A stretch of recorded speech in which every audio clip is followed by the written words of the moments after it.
Trump alega que não precisa do direito internacional, que quem manda, o único que pode para ele é a sua própria consciência, e o Estado americano coloca a bandeira Betsy Ross, uma referência à independência dos Estados Unidos, uma referência histórica, à independência dos Estados Unidos frente aos europeus. A relação entre Estados Unidos e Europa está péssima, com Macron falando dos americanos, corroborando juntos a outros líderes imperialistas um neocolonialismo do século XXI, e a Alemanha, o país mais importante da União Europeia, o país mais rico do continente, pedindo ajuda para o Brasil, para que não haja uma ruptura da diplomacia internacional. Fato histórico, hein, galera?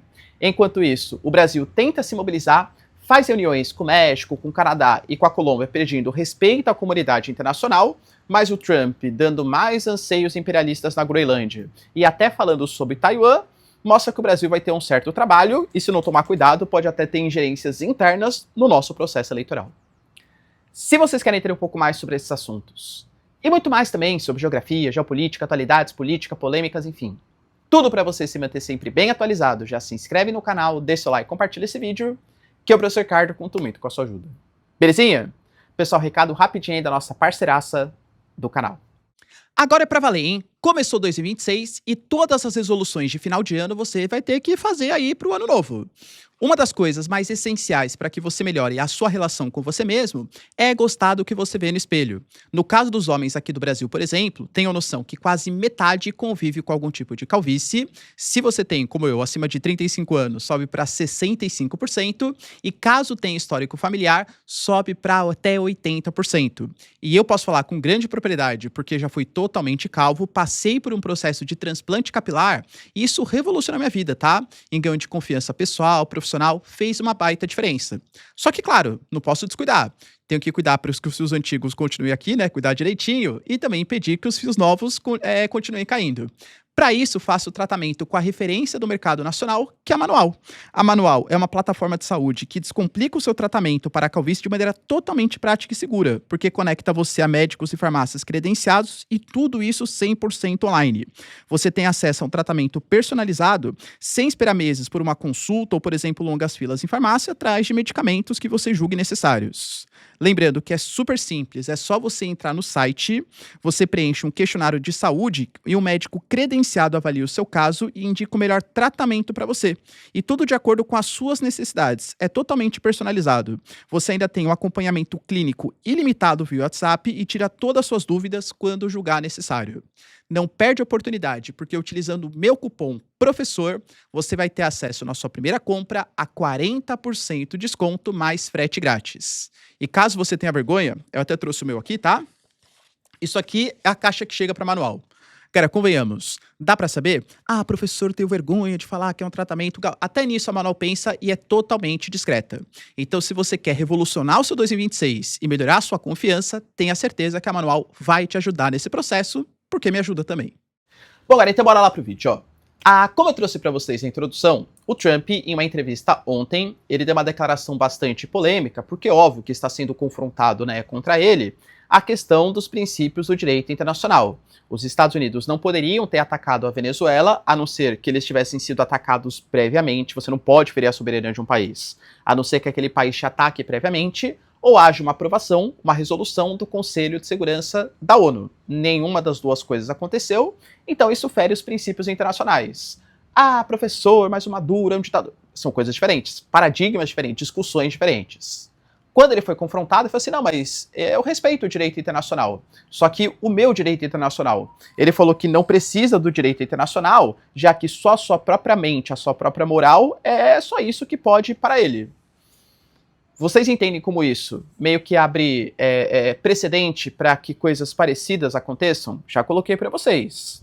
Ah, professor, mas foi por uma causa legítima, que os americanos consideram como legítimos. Primeiro, o mundo inteiro reconhecia o Nicolás Maduro como presidente de um cartel. Cara, convenhamos que até os americanos mudaram a sua proposta. E, novamente, Maduro era um ditador, tá? Era um ditador. A Rússia pode alegar também que, por questão de segurança nacional, veio com grandes preocupações. A aproximação da OTAN próximo da Polônia, dos países bálticos, ou da Ucrânia, da Moldávia, da Geórgia. A China na questão em Taiwan, por exemplo. É até uma questão diferente, porque é uma questão interna, né? Mas, de fato, isso assim abre precedente para que princípios do direito internacional sejam deslegitimados.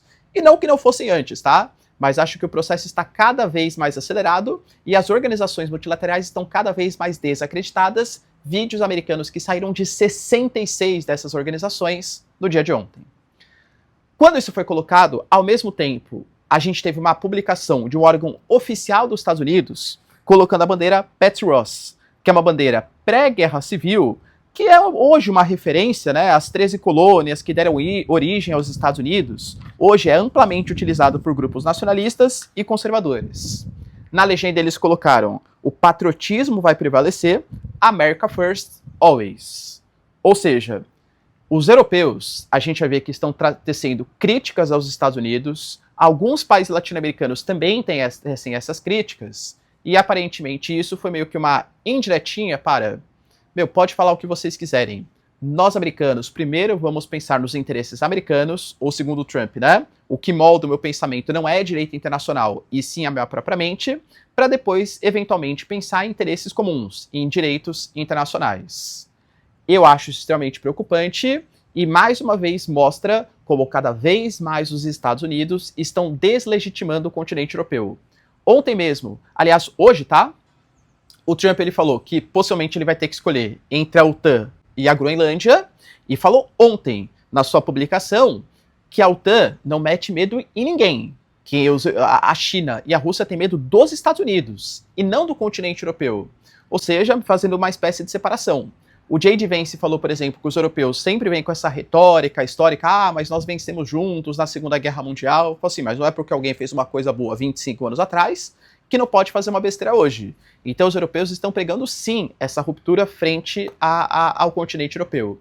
E é claro que os líderes europeus percebem isso e estão preocupados. O Macron, por exemplo, galera, se posicionou forte, hein?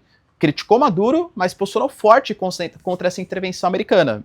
Ele colocou que os Estados Unidos são sim, de fato, uma potência consolidada, mas eles estão se distanciando progressivamente de alguns aliados, que são os europeus, claro, e desrespeitando as normas internacionais que eles mesmos promoviam.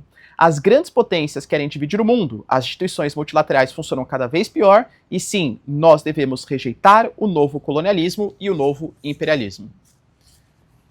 Até a Alemanha, o presidente da Alemanha, que geralmente nem se pronuncia sobre questões internacionais. Geralmente quem fala, né, coordenação, política, tal, o Friedrich Merz, que é o chanceler, não exatamente o presidente, que é muito mais focado em questões internas, se posicionou sobre essa ruptura da diplomacia internacional. Ele colocou que os Estados Unidos estão destruindo a ordem internacional e que o mundo não pode se tornar um covil de ladrões em que poderosos tomam tudo o que querem. Porque, de fato, se você tem um colapso desse direito internacional, quem vai mandar é o mais forte. Quem vai mandar é quem tiver mais armas, mais elemento de dissuasão. Não é à toa que hoje o Japão, a Coreia do Sul, a Rússia, a China, os Estados Unidos, toda a Europa, né? Todas essas regiões, elas vêm se militarizando. Mas o que chamou a atenção é a fala que é necessária uma intervenção internacional ativa em situações de ameaça. E agora países como Brasil e Índia devem proteger a ordem internacional. Por que Brasil e Índia, né?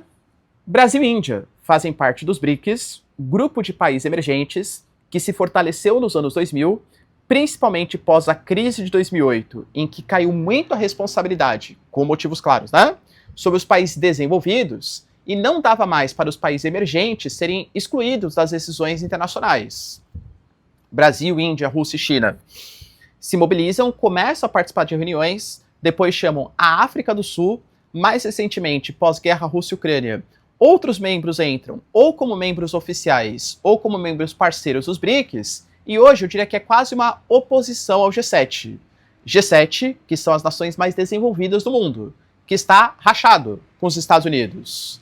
A Alemanha praticamente pediu ajuda dos BRICS.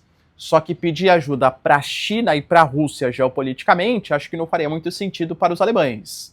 Então, eu vou pegar os países que são um pouco mais neutros ali nos BRICS, países emergentes importantes, referência, que tem um peso populacional. A Índia é o maior país do mundo, o Brasil está entre as 10 maiores populações, são países que apresentam um crescimento emergente, principalmente a Índia, é claro, cada um com a sua área de influência. O Brasil muito relevante na América Latina, a Índia muito importante no Extremo Oriente. São países relevantes e que podem meio que ditar os rumos da geopolítica internacional. Só que os europeus, ao mesmo tempo que... União Europeia, né? O mundo é uma hipocrisia constante. Ao mesmo tempo que querem essa parceria, o Brasil, meu, luta lá pela gente, a gente precisa, né? Os europeus aqui estamos sendo escanteados. Possivelmente vai assinar o acordo do Mercosul Europeia hoje, mas com grande resistência dos agricultores locais, pedindo até por uma forma de protecionismo frente à sua produção local. O Parlamento Europeu votou propostas, por exemplo, que fazem com que o Brasil, a Europa possa deixar de comprar produtos brasileiros, se ferir a agricultura local, mesmo que não venha de área de desmatamento, que não tenha impactado as populações originárias. Ou seja, cara, isso é muito novo, tá? De novo, eu estudo geopolítica há um tempo consideravelmente interessante.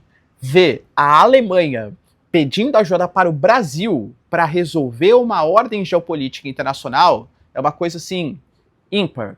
Basicamente foi um socorro dos europeus. Não estamos conseguindo sozinhos lidar com os desafios internacionais. A Europa tem a ascensão de movimentos ultranacionalistas, esses governos mais cosmopolitas vêm perdendo credibilidade, um crescimento dos eurocéticos, uma economia muito estagnada, com falta de crescimento econômico, envelhecimento populacional, uma falta de coordenação interna. Nem confiscar os ativos russos eles conseguiram, porque havia divergência de ideias. A União Europeia está em crise e pedindo ajuda para o Brasil. Galera, importante, hein? O Brasil, de fato, ele vem tentando se mobilizar. Nós tivemos, por exemplo, só ontem, o Brasil telefonando para o Mark Carney, que é o primeiro-ministro do Canadá.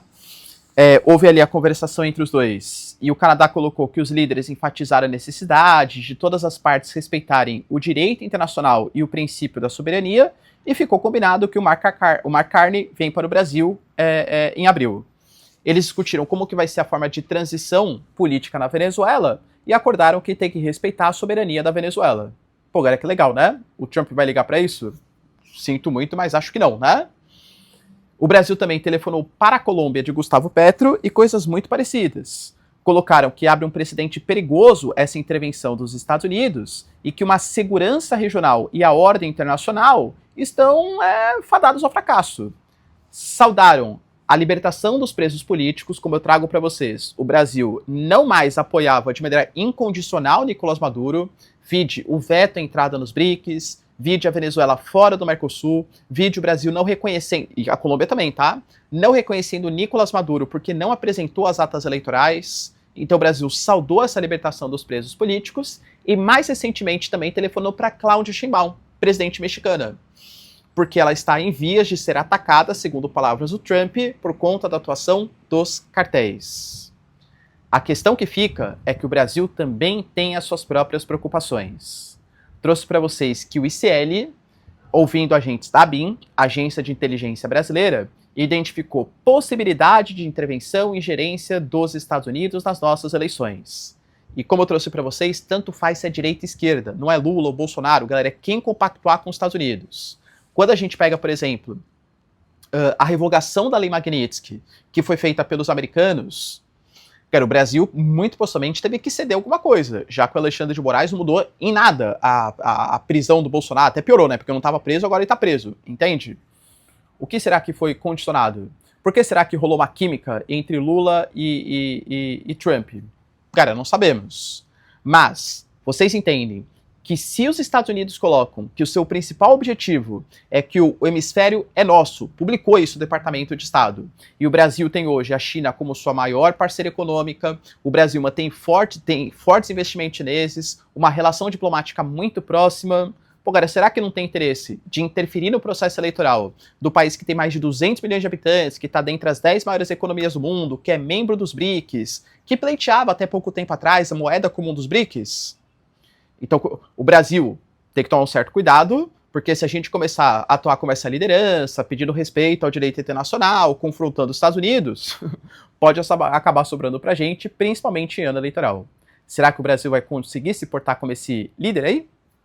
Lembrando, galera, que o Trump, que está em vias de dominar a Groenlândia, fala abertamente sobre isso, fez uma nova proposta, o J.D. Vance apresentou isso, falando que pode ceder de 10 mil a 100 mil dólares para a população da Groenlândia, para eles se anexarem aos Estados Unidos.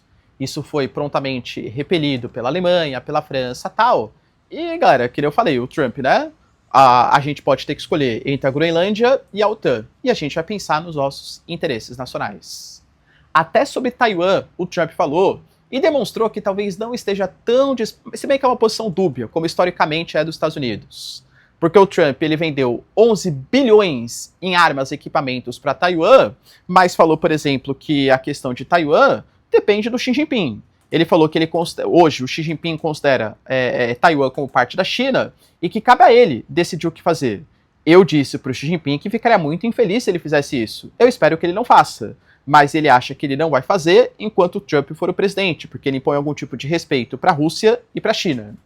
Ele falou que não é análoga à situação entre Taiwan e Venezuela, já que Taiwan não coloca em risco a soberania da China, segundo o Trump, claro, né? E a Venezuela colocava em risco por conta do tráfico de entorpecentes e tal.